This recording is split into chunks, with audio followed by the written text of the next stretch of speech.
Everybody likes a good home handy.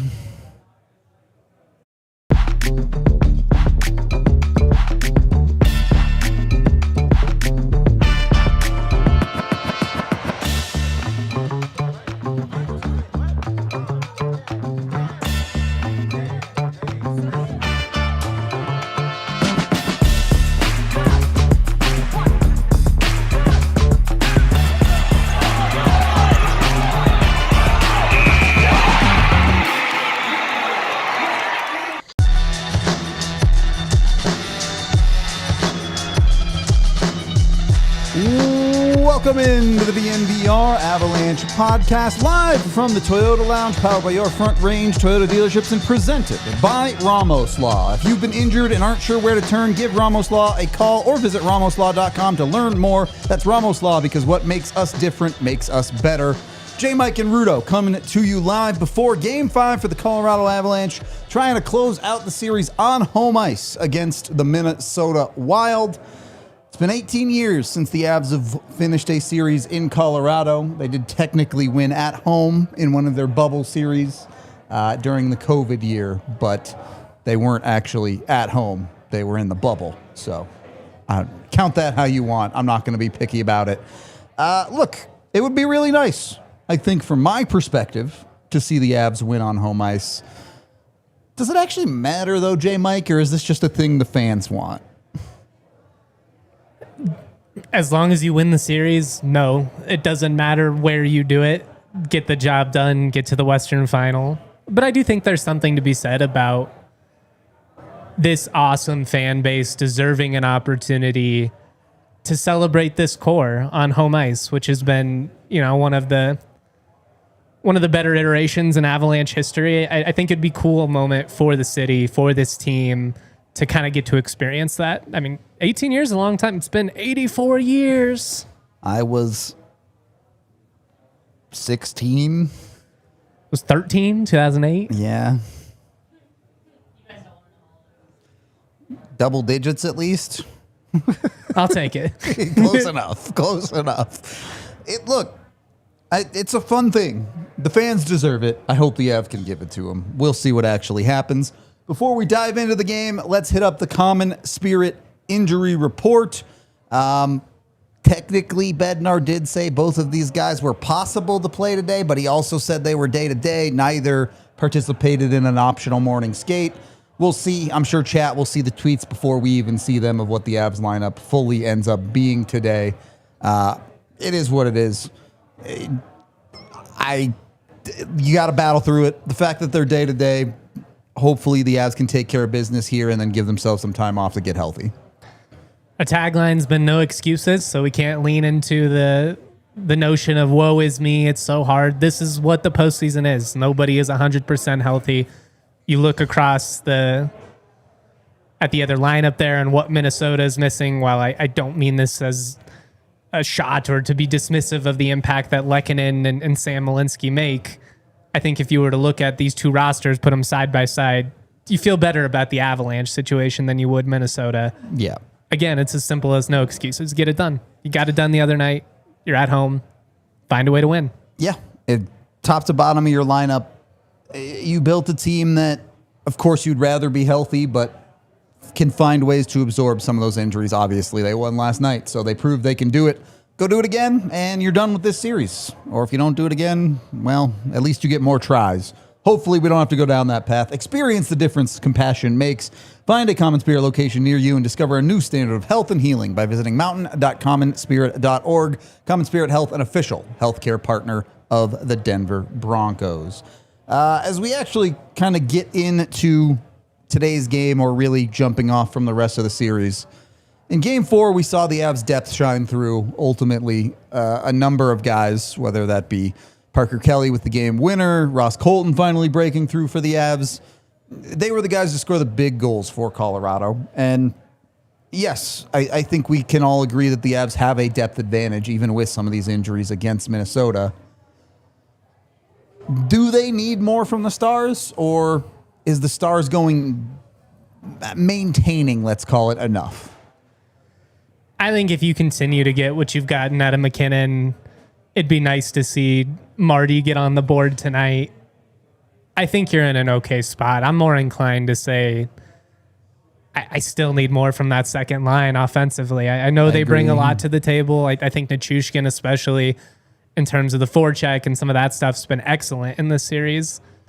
Yep. But I think you're getting solid production from your A-tier stars. I think you're getting probably above expected performance realistically in terms of sustainability from, your bottom six.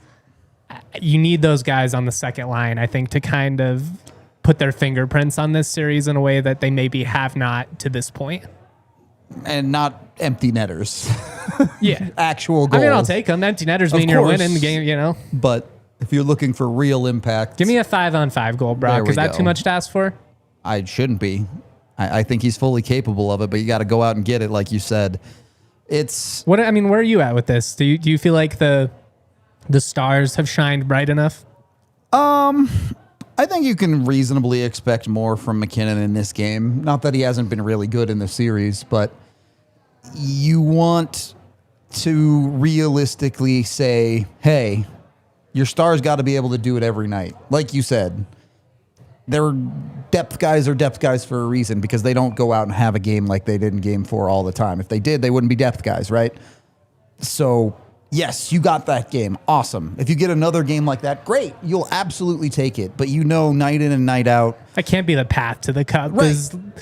We're living and dying because Ross Colton or Parker Kelly was able to score. Right. If you're relying on that, you're probably going to do a lot of dying, not a lot of living. And games 1 and 2 of this series, Nathan MacKinnon had 3 points. There was a stretch of this series where the Avs stars were great. And I think a lot of credit to Marty Necas for being the more consistent factor in these last couple of games, especially of the Avs top line star guys, whatever you want to call it. You need that more from him, but you need it more from Cale too, who, again, I know his defensive metrics look fantastic, but you've watched as this series has gone on, the offense just kind of drift into the wrong direction for him. And I don't think it's bad. I don't think the Avs are desperate for Cale Makar to come out and have an unbelievable game, but you need a little more there. Well, you want the Kalian, right? Yeah, exactly. Even when he's the mortal version of Cale Makar, still the best defenseman in the world. It's just we know what you're capable of doing conversation, and he has another level that he can reach offensively. I think we've seen it at times in this series. Game 1 especially, I thought he was awesome in terms of what he was, play driving and jumping up into the ozone and just creating opportunities. They need that version of him. There's been so much attention put on, Makar versus Hughes and who can do more, if you're Cale, it'd be nice to see him kind of have that signature moment or statement performance in a closeout game here. Yeah. There's two sides to that a little bit. We know whatever has dinged up Cale Makar from Game 1, who knows how much that is or isn't impacting. We may never know officially what it... Right. And I genuinely, he could be 100% for all I know. I don't think he is, but he could be. He could also be 60% battling through it. Also possible. I don't really know. But the other side of that is I'm tired of the Hughes-Makar debate. I just don't care anymore. You're not going to sway anyone. Everyone believes that whoever they believe in is the better defenseman. And they're both just great. Also, Hughes has been electric in this series. He's been awesome. I have had so much fun watching him. That said, you either think Cale Makar is the better of the two or you're wrong. I'm with you on this take, but you get into this conversation of Hughes plays 35 minutes a night for Minnesota because they don't have anybody else. That's not Hughes a good has thing. to drive the play because they don't have anybody else. Well, that's like the times you look and it's not a good thing for the Denver Nuggets when Nikola Jokic scores 50 points. Right. They need that. That means the other guys aren't doing their job. Nobody else on the floor is doing it. Nobody else on the ice is able to generate any pressure with consistency. Even, I think if you look at the production from Minnesota, they've had a lot of different forwards score in this. But so much of that responsibility, that burden falls on Hughes to generate that high danger chance for everyone else. If he's not out there creating, or Kaprizov's not able to just walk into the slot uninterrupted, they're not creating a ton of super dangerous looks right now. Yeah, and we've seen that shine through with how good the Avs' depth has looked, right? Just simply outplaying Minnesota's depth. When Quinn Hughes gets off the ice, Minnesota's defense starts getting eaten up real quick. It's tough for them. And you have to keep up some of that. You also have last change again on home ice. You Huge. want to get a Mackinnon shift away from Quinn Hughes. You can. If you want to try and eat greedy at times, you can if you're the Colorado Avalanche. Would you like to see maybe a spot or two tonight where Bedsy kind of tries to manipulate things and set those top guys up, not against Hughes? Or is it a situation where if you're the Avs, we're not going to overthink it too much. We're just better than you, lines 1 through 4. We don't have to get cute here. Yeah, I can't really give you a straight answer on that because game state matters, right? If you're down a couple of goals, of course you're going to try and hunt some of those matchups. Maybe even in a tie or close game, you're trying to hunt that. If you get up 2, no, don't take the risk. You don't need to, right?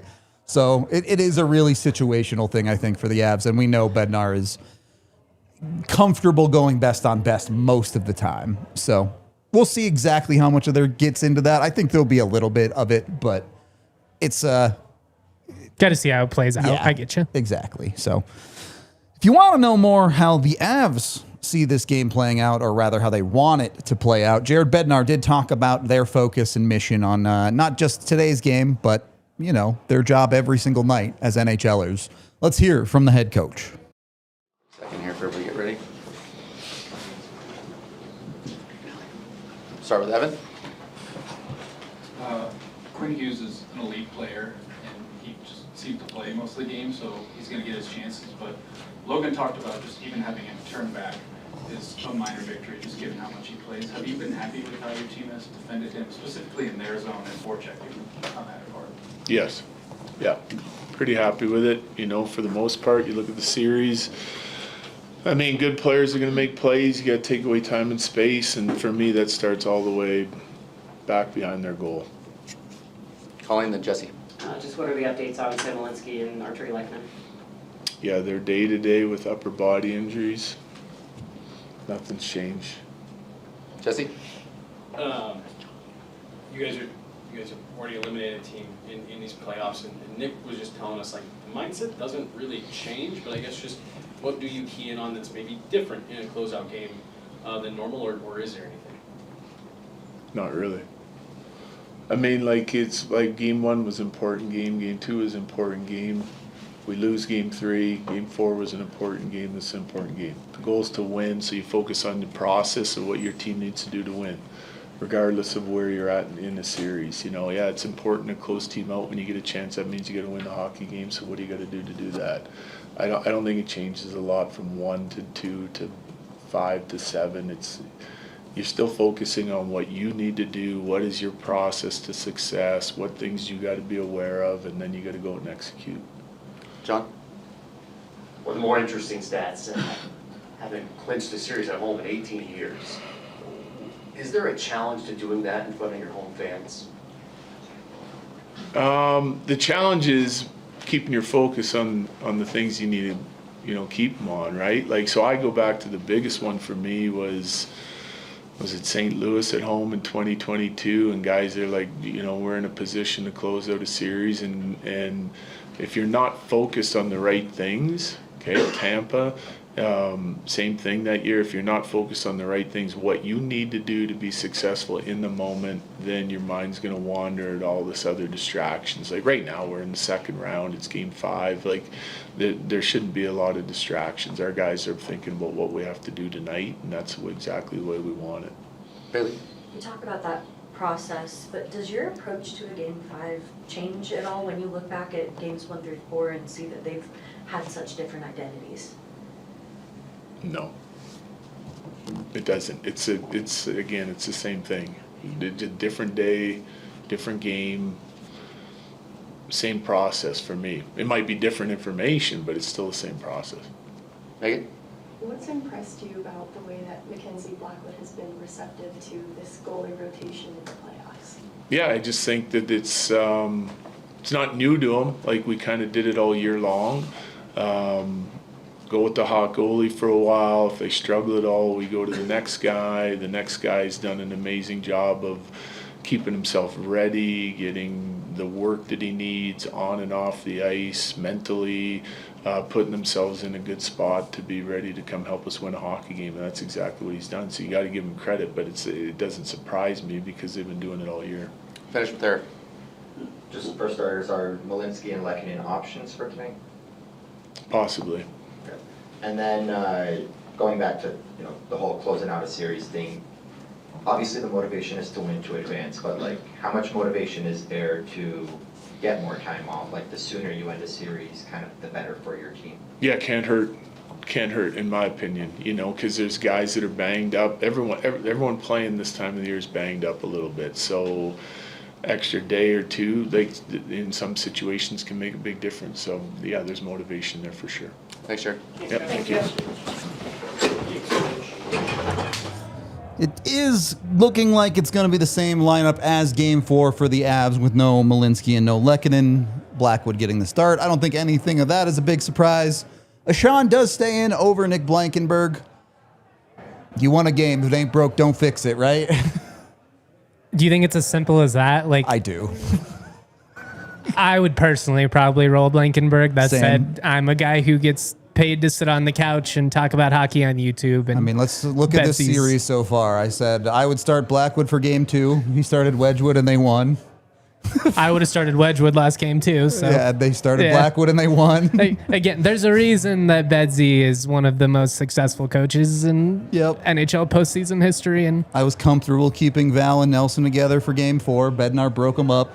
A little bit forced by the injuries, but he did it. They won. He does deserve praise for seemingly having a really good feel on the pulse right now of this team and which buttons to press and when he needs to lean into consistency and when it's, hey, we got to shake this up a little bit. Yeah, he's nailing it right now through these playoffs so far. So I'm gonna trust his decision making on this one. What do you want to see from Ashawn tonight that you maybe didn't see in Game 4?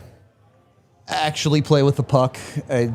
Look, his role is a 60 that's going to play sub 10 minutes tonight. Don't be a liability is really the goal.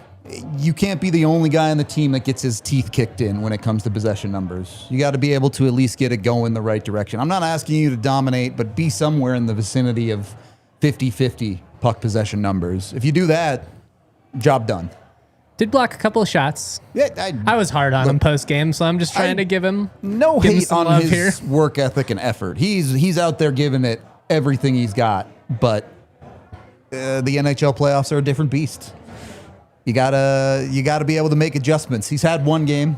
Let's see if this one he comes in more prepared, understanding what he's going to go up against. This ain't intramurals, brother. Yeah, no kidding. No kidding. In this series, you had a crazy Game 1, which the Avs did lead a lot of. Never trailed in that game. Game 2, Avs, again, technically never trailed. Oh, no, they did trail in Game 1. They trailed for a hot second. Yeah, it was 90 seconds, basically. Game 2, they never trailed in, but they did give away a goal very quickly after they scored their first. Obviously, games 3 and 4. 4 times this postseason where you give up the immediate wham bam. Yeah, games 3 and 4, they were not trailing, or rather, were not leading for most of, I should say. What's it going to take for the Avs to get a lead and keep a lead at this point in the series, knowing Minnesota's desperate, knowing we've seen the Avs, I don't want to say struggle in the first period, but certainly not have the fire that they've had in third periods throughout these playoffs? I mean, I'd like to see a hot start, but the hottest start we saw was probably the sloppiest game. Yep. So I don't necessarily want to 1-for-1 of what we saw in Game 1.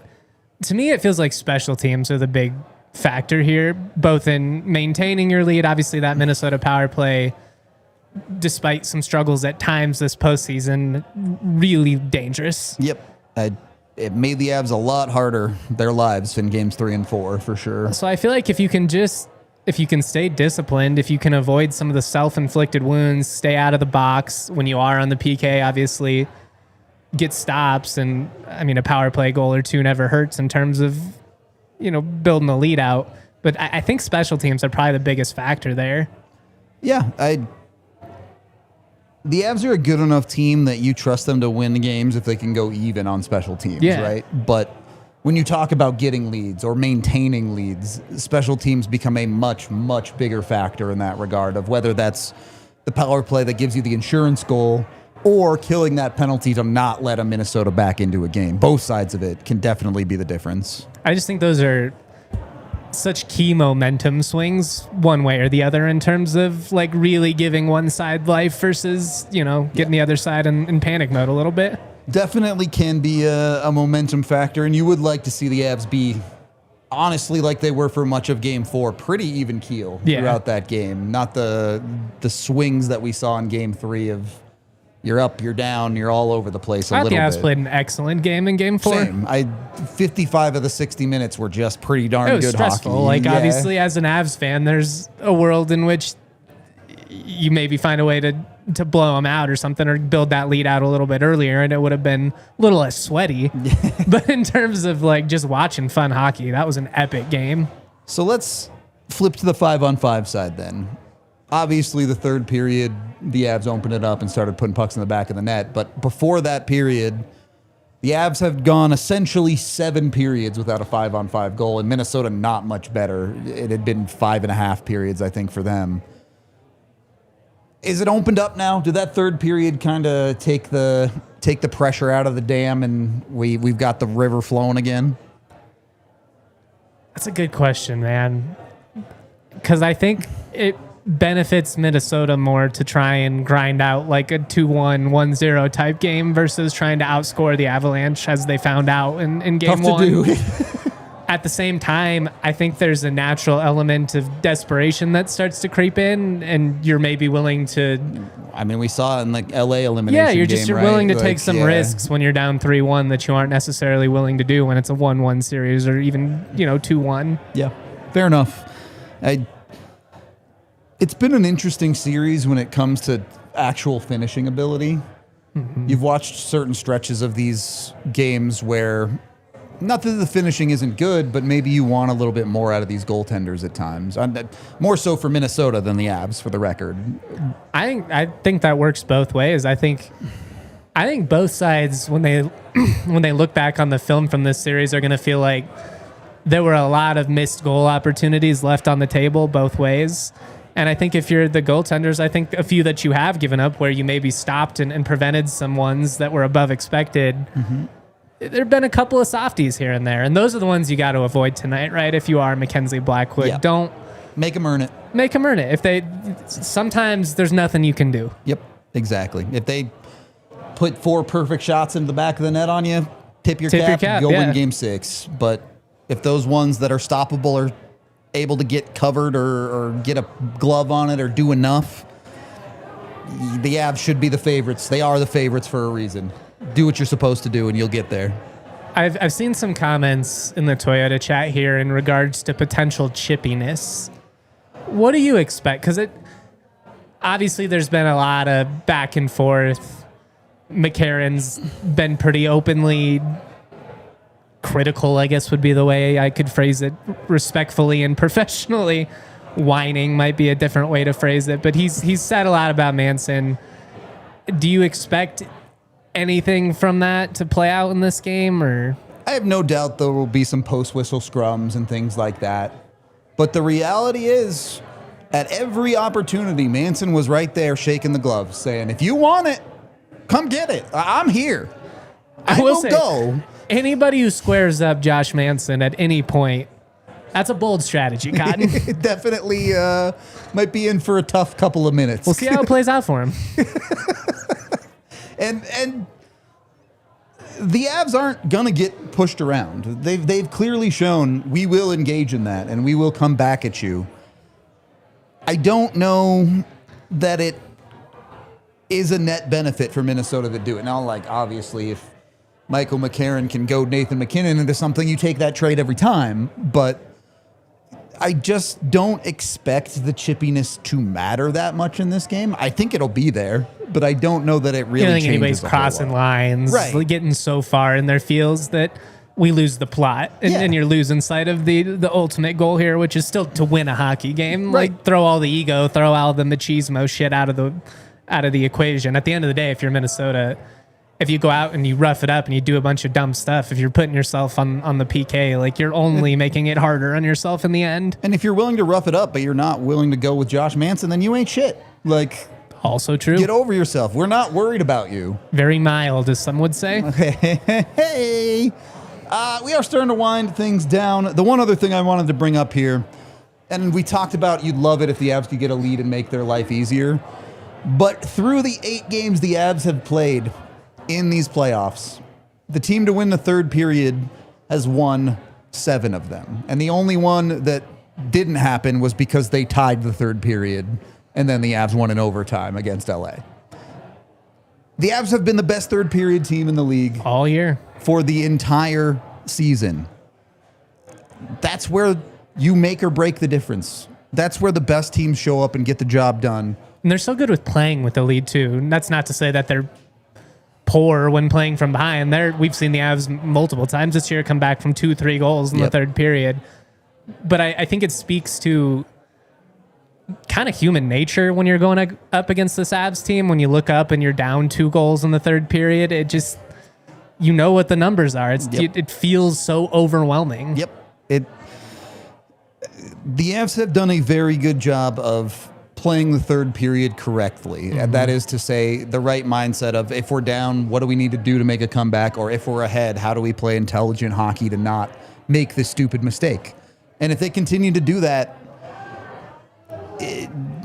eventually the anomaly game is going to happen. But for the most part, you trust the Avs to get it done. That's it. Got a pretty good sample size of them doing exactly that. Yep. We do need to get into our crystal ball here. So, J. Mike, give me a score, give me a name. What's going to happen in this game? Successfully pulled off a reverse jinx in game 4. You did. That's the first time all season on one of those I picked against the Avalanche. It's true. So jot that down. One in the win column for J. Mike. Some mental gymnastics. I'm in your head, Minnesota. You're pretty good on the crystal ball across the season, I think. We did. I think we have a pretty good feel for this team. That said, I do think the Avs get it done on home ice for the first time since 2008. I think they win a game that's sweaty at times, but pull away. I'm going 4-1 Avs. And you want to know what? Damn it. Brock Nelson is going to score. I'm going to will this into existence if it's the last thing that I do. I hope it does. I hope he does. Go with J. Mike's pick. Don't go with mine. J. Mike sounds fun and good. I'm picking 1-0. Good guys, at least? Good guys, but 1-0. Think this game is an absolute sweat fest for us watching. It'll be good for content if you want to watch me, disassociate and have a crisis halfway through the second period. That type of game will get me there. And the man, the myth, the legend to get it done, Josh Manson. Now that's the outcome I want to happen. A 1-0 Avs win with a Manson goal. That's what I'm going with. It's probably not correct. I hope it's a 4-1 like J. Mike said, but sometimes you just got to go with your gut. Especially if you're Jared Bednar. Keep going with your gut, Bedsy. It's working really well. I have very little reason to doubt him at this point. Yeah, same. With 1 minute left here, that's kind of the last thing I wanted to touch on here. You're 3-1 in the series. You're back on home ice. Do you really need to make adjustments in a game like today, or is this trust the process? I think you've gotten to this point for a reason. I think you won the President's Trophy for a reason. I think you're 7-1 to begin the postseason for a reason. If it ain't broke, don't fix it, man. Amen. I'm good with that take. I really think this Avs team has an opportunity to put themselves in good position. Whatever happens. You're playing a really good hockey team. Yeah. There is a very realistic world in which you're going back to St. Paul. You put up a 3-1 series lead. That means you can afford to not win, but don't. Just do it. Let's not get cute here. Yep. Go get it done. Then maybe we're talking about Western Conference Finals. We'll see how it all plays out, but we are going to wrap up this pregame show. We appreciate all y'all hanging out with us. This has been the DNVR Avalanche pregame show presented by Ramos Law.